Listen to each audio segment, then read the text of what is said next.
bien, pour ce coup-ci, on va tenter d'évoquer Adieu Afrique de Gualtiero Jacopetti et Franco Prosperi, Italie 1966.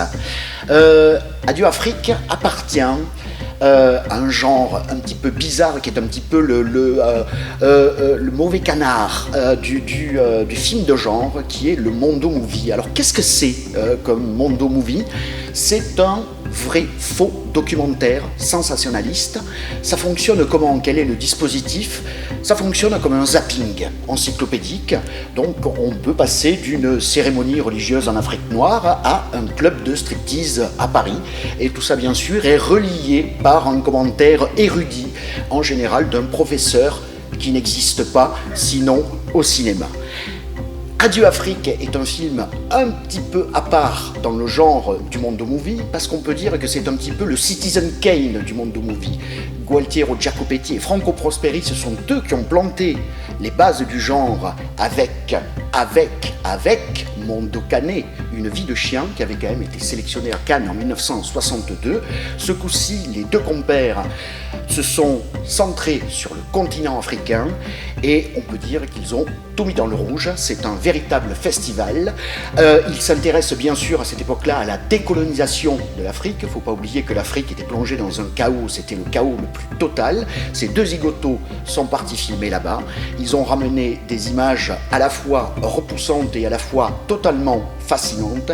Ce qu'il y a de merveilleux avec ce film, c'est qu'il y a des moyens véritablement cinématographiques mis au service du documentaire.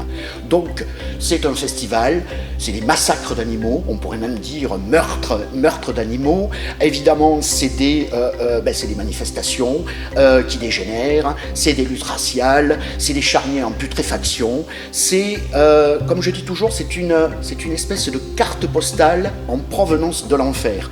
Alors on peut voir le film de deux manières, effectivement. La première est de le voir comme quelque chose de presque bidonné, parce que ça aussi c'est chez Jacopetti et Prosperi, ils avaient l'habitude de faire ça, c'est-à-dire si on n'arrivait pas totalement à avoir quelque chose de réel, eh ben, on le reconstruisait sans trop de problèmes et on faisait croire bien sûr aux spectateurs que c'était réel. Sauf que là, les ambitions cinématographiques sont complètement démesuré. On peut voir ça, donc, comme je le disais, d'une manière, on peut se dire c'est un documentaire complètement raciste, ce qu'il est, mais aussi on peut voir ça comme une espèce d'apologie du chaos complètement nihiliste qui aboutit finalement à la négation de l'être humain. Alors, qu'est-ce que peuvent nous apprendre ces films? Parce que c'est plutôt que de les repousser, en fait, il faut savoir les apprivoiser. Alors, qu'est-ce que ça peut nous apprendre? Tout simplement, qu'est-ce qu'on fait dire à une image? Comment est-ce qu'on manipule une image? Quel commentaire on va mettre sur une image et quel va être le résultat auprès du spectateur? Si vous allumez vos écrans de télévision aujourd'hui, n'oubliez pas, en fin de soirée, après avoir vu toutes ces chaînes d'infos absolument magnifiques, en fin de soirée, très tard quand les enfants dorment, insérez une petite galette dans votre lecteur de DVD ou Blu-ray et regardez Adieu Afrique et vous en apprendrez beaucoup plus sur la manipulation de l'image et aussi sur l'être humain. Bonsoir.